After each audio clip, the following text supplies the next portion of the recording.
Hello again, it's me, Joe, with Cartel. Cute, nice intro, I don't know. At some point I'm going to have to start taking YouTube seriously and get an intro for the channel. However, today's focus is a mystery box. So I think the last couple of uploads have actually been mystery boxes, but they've all been Magic the Gathering. And I've had a bit of a different one this time. So a girl who I went to high school with, Laura, sent me a message and said, oh, my husband's been looking through the loft or whatever, and we found his old Pokemon collection. Pause for dramatic effect. Here it is. It's in this shoebox. He'll come and drop it off. If you could let us know how much it's worth, that'd be great. And I was like, cool. So she sent me a photo of a Charizard. It's definitely got a Charizard in this box. But other than that, I kind of had a brief flick through it when he passed it over. He was like, oh yeah, check that out. There's a couple of interesting things in there. And the rest of the box is just full of stuff. And I don't know what the rest of the stuff is, so it's going to be interesting finding out. Like I say, I got a vague idea of what's in here. Value wise, we'll see. We'll have to have a look, so let's check it out. And straight away you can see this folder, and this is a real shame because if you look at my folders, you'll notice that I too have the original folders from the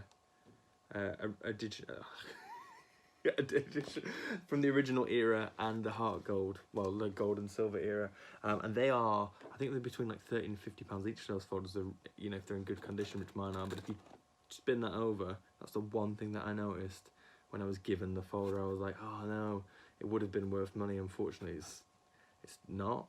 And then there's this, and this is the stuff, as you can see down here, that I haven't looked through yet at all. I have no idea what it is. There's just stuff. So we'll come back to this, I think, for ease. I'll just put that to one side for now. And we'll go through the folder first. So yeah, this is an interesting one. I've had a couple of people come to me with like childhood collections, and it's always interesting to see what people have, like, and what they manage to collect and what they end up in, like, condition-wise. So straight away you can see a couple of hollows there. And obviously the Charizard is the big ticket, high value money item. Do you know what? The card itself is in pretty good condition. There's a few scratches on the base there. It's really hard. I'm going to struggle to show you because the room that I'm in faces this glorious hillside and the sun sets down there and stuff. Unfortunately, about this time of day, which is what, 6 PM, I get physically blinded. So I've had to shut the curtains. Yeah, there's edge wear on the edge there. I don't know what, PSA like 6, 7 maybe. It is base 2, so it's not as valuable. I think you're probably talking about like 65, 75 quid for that. Maybe a bit more actually, depending on condition. I don't know, I'll have to do some research. This is the other thing, is that Pokemon prices from like October, November 2020 shot up, and then they've shot down again. There's been like a price correction. Everybody went mad for stuff. Everybody's like, oh my god, this card's worth like £1,000, and then it slowly started edging down to the point where we're back at more, you know, it's higher than it was previously. So Pokemon cards have increased in value like a bit, but nowhere near the hype that they were like 5 months ago. So yeah, there's a couple of nice, I mean, that again, there's silver on the edge there. It's never going to be a PSA 10. That's not in bad condition though. I can see that a lot of these cards that normally people have like totally trashed aren't as bad as they could be. But again, like, you know, 90s era stuff, you'd have no sleeves. You pull this out of a, oh, it's got a really damaged corner, that's a shame. You pull this out of a booster pack as a kid, and you'd be like, yeah, and then they'd go in one of these folders or in a collection or something. I remember I looked through my original collection from the 90s when I first got back into Pokemon, and I was like, oh my god, I've got all these cool things. And my Charizard had this big crease, and I like slotted my thumb into it, and you could see where I'd like Dark Gyarados for, oh wow, yeah, that's heavy damage there. I'd got the card and I'd been like, yeah, and there was like a thumb indentation. It had like bent the card all the way up, and it just sucked. So yeah, that's a shame that the Gyarados is damaged. I mean, it's pre-release is worth slightly less than this set foil, but also that is a Kangaroos, Kangarex. I don't report it. I'm pretty sure that's French. I did French in high school. I should know. Obviously, there's no, as far as I can see so far, no first editions. Obviously, Machamp's first edition, but all Machamp's are first edition. That's a reasonably well-known bit of trivia about Pokemon. and it is in like totally knackered condition, unfortunately. So, I mean, they're worth like £10 in good condition anyway. So that's probably looking a couple of quid there. Like I say, price wise, it's been that long since I bought a collection of like vintage Pokemon cards. I'm not really up on the prices. I know that Dark Arbok, Golbat, and Dark Weezing are also really low value, even like really good condition copies, which that isn't, again, you know, typical of like people with the 90s collections, like the cards dirty on the back and stuff, and there's edge wear.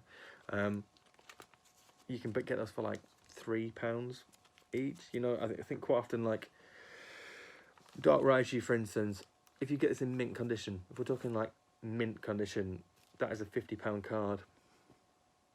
But as I'm picking it up, I can see that there's dirt on the card. I don't even know. No, that's ingrained on the card. There's like dirt spots all over it. The edge is gone. Quite a lot of whitening on the back there. So you're probably talking like 15 quid for that one. Whereas, you know, if all these were mint, I mean, it's the same with every Pokemon collection. If all these were in mint condition, you may be talking like £1,000. Especially with the Charizard, you know, if the Charizard's mint and you can grade it, amazing. But Pokemon Go, yeah, it's one of those things where people come to me and they don't have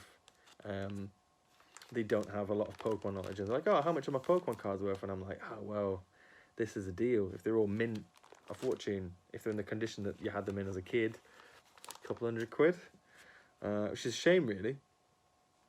But it is like that with everything. Oh, we've got to our first fake. I did actually. I'm going to edit a sneeze out there, hopefully. So yeah, I did actually look at this when I first flicked through it. I was like, well, that's a Mareep. It's a Mareepu. It's first edition. It's a first edition fake. But yeah, very, very, very obviously fake. If I pull a real Pokemon card out there next to it, I don't know if you're able to tell, but the sizing is wrong. I mean, this is, if you didn't know that, that's totally fake. The sizing is wrong. The coloring's different. The quality of the graphics and stuff totally different. Like it's one of the easy ways to tell when Pokemon cards are fake. But I kind of like fake Pokemon cards. I got a bit of a soft spot from because I had so many in the 90s when I was younger. Some Pikachu's there. Unfortunately, not a big deal money wise. I think I bought some of these for £40 in first edition. I think regular edition and I'm assuming that they are. I mean, the card quality is not too bad, actually. You're probably talking like maybe £3 for that or something. Again, there'd be a lot of things that are like £3, like the movie promos and stuff. I remember getting these as a kid with the Dragonite and the Dragonite. And there's the Mewtwo and stuff that you'd get when you went to cinema to watch the first ever Pokemon film. Are worth little to nothing because they were just handed out, you know, and they were handed out in abundance. Some of the non-holo rares that are in here are probably worth a couple of quid each. Again, they unfortunately aren't good condition. There's a lot of dirt on the backs there. If they were good condition, you might be talking like a premium of like 10 each or something. But then there's so many of these that are just floating around on eBay in damaged condition for like £1 or £2, like, or £2.50 with postage included. They're just not worth anything, really, on the grand scheme of things. This is a damaged card. Oh, it's the Mewtwo. Yes, so you get the Mewtwo, the Dragonite, the Pikachu, and I'm sure there was a fourth one. I can't remember what it was. It's been so long. Although I have all these somewhere. But yeah, that's absolutely knackered. So valueless. Again, some of the non-holos, and also the Moltres Zapdos and Articuno promos. I think they're the Power of One promo. I think that's the second Pokemon film that came out, or something like that. If they're in really good condition, again, they're like £5, £6, £7. They're in reasonable condition, but not mint. So again, probably like £2 or £3 a piece. Again, I think. If you looked on eBay, you'd probably see that these listings are like the ones that have sold. If you go to sold listings, they're just not great. Yeah, so so straight away, there's half a Pokemon card there. In fact, this looks fake as well. Now I look at it. Yes. So we've got a Togepi thing. I mean, obviously, if you didn't know, they don't have falls like that. It's smiley faces. That's totally a 90s throwback. There's some. That looks like an Acid House techno CD compilation cover thing. And then this is Croconaw, the evolved form of Totodile, but apparently it's called Arigatsu, and it evolves from Dark Dragonair. Yeah, that's mega fake. Amazing though. I don't think I've seen a fake like that yet. Marilyn Cleffer. I think Cleffer's worth a couple of quid. It's one of the non-holo rares from Neo Genesis. And then, yeah, we moved on to Digimon. So I think that's the end of the Pokemon there. So not a mega big collection, but cool, big enough. These Digimon cards, I don't have a clue about value. My auntie used to buy cereal like Frosties and stuff in the 90s and early noughties. And I was as big into Digimon as I was into Pokemon. And I think you get little packets of these in the Frosties and Kellogg's cereals and stuff like that. And so I just get a ton of those as a kid given to me. So I don't think there's any value in there. But yeah, it'd be interesting when I'll go through this afterwards. And I'll price this up and I'll figure out how much it's worth. Because I'm just going to advise on this. If they want to sell the cards to me, they're welcome to. There's nothing for my collection in here. Like all my cards, I've got everything in here, and my cards are way better condition than theirs are. So it's not like I'd be able to do anything with it. It'd just be buying it, kind of doing them a favour really, and then selling them on, I guess. Yeah, let's start on this. So straight away, I see. Oh wow. Oh snap! The official Pokemon hammer. I think I've got this. I think I've also got this. That is falling to pieces. It's cool though. These are, in case you don't know, and in case you weren't around in the 90s, I was born in 1990. This is something that like pretty much all my friends had. If you like Pokemon, you had a copy of that floating around somewhere. And these books like just were screenshots of the anime that came out, and they put written stories next to them. There was a big merch wave of Pokemon stuff in the 90s where like anything that you could get Pokemon into or onto would just be done. That's it, you know. If you could make a book, or if you could make like a ruler, or I don't know, like a crochet set with Pokemon in it, it would exist. They were £3 originally. Obviously they're not in great condition. I have no idea about the value of those. I don't think they'd be massively popular. I don't think they're probably not worth any more than they are listed on the back of them, if not a little bit less. Just because people generally aren't that bothered about that stuff. It's a cool nostalgic item from when you're a kid, but they don't have a real collectible value because it's a book. They would have been printed in the thousands the same way that any other book was. And there's no first edition like Harry Potter or whatever it is. So yeah, let's have a look. So there's a bunch of cards here. I see some tops. I see another book actually. Just pull all these out, put them to one side, and then let's have a look at the rest of the box and we can get rid of it. So yeah, this is something they were asking me about. They're little figurines. So I have got, these, I remember these. These were like rollers. You put them on a flat surface and you can like roll them along. There's another one there. Oh, there's a few actually. Cubone and Raticate. So Pokemon figures in general. Yeah, and Ivysaur weirdly. I don't know about these. I'm sure they'll have a brand name. I'll have to check out the price of those. I don't think they're going to be worth mega money.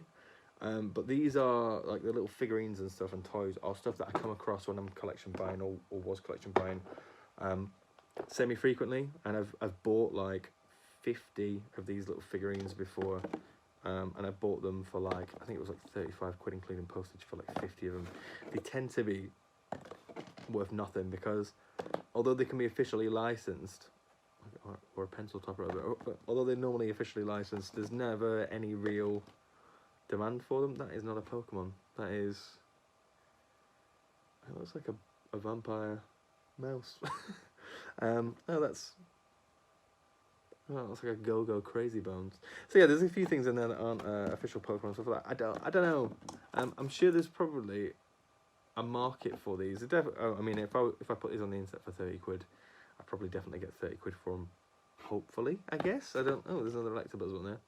I don't know. It's a really tough one. I mean, some of them are really badly made. Like, if you can see the Porygon there, that is cheap. It doesn't look anything like Porygon. It just looks like a cheap knockoff. But then you've got stuff like Squirtle, which is very like, I don't know, the eyes are wrong.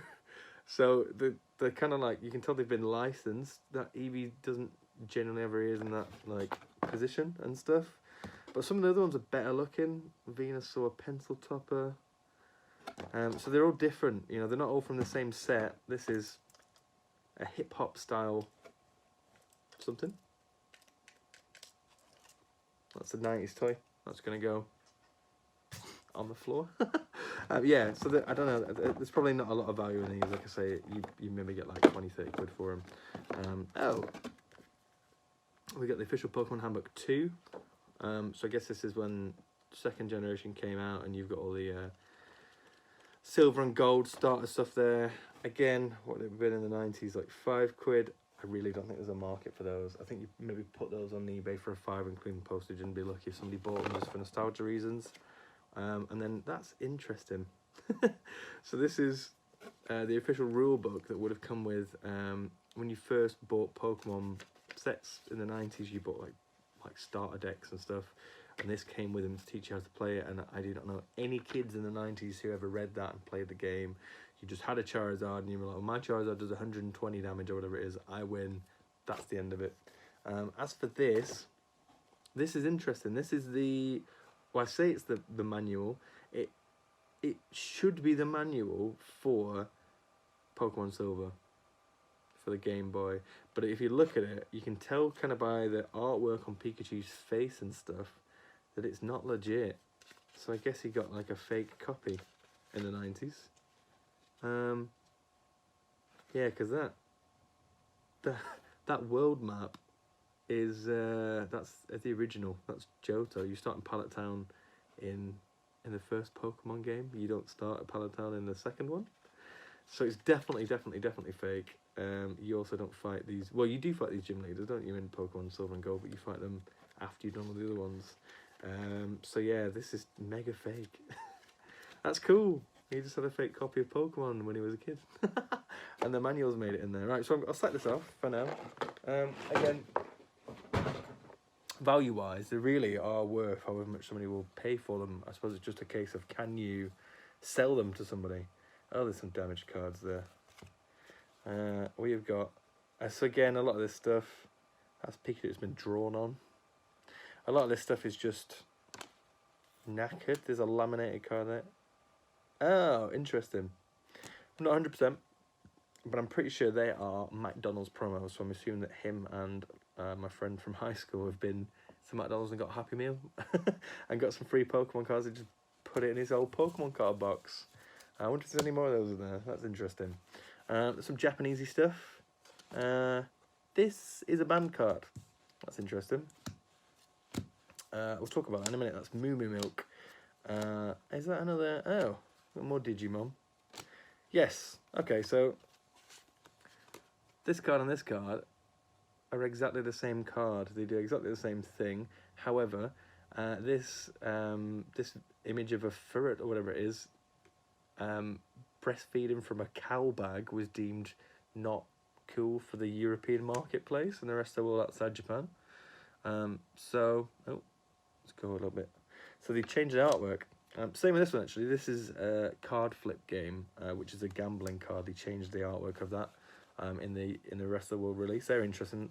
They've got a little bit of value. I think I picked up my copies for like 3 or 4 quid each. I think they might have gone a little bit higher now. That would be the card that came with the Zapdos, Articuno, and Moltres promos that you got. I've got a few of those sealed floating around. More of the old Digimon cards. And the top stuff. Tops is a weird one. I've seen people selling the sealed Tops boosters of the like 2nd edition or something. And the boosters are like 200, 300 quid each. And I'm just like, what? Because the actual cards themselves, I buy Tops. I wanted to collect the Tops. Oh wow, that's knackered.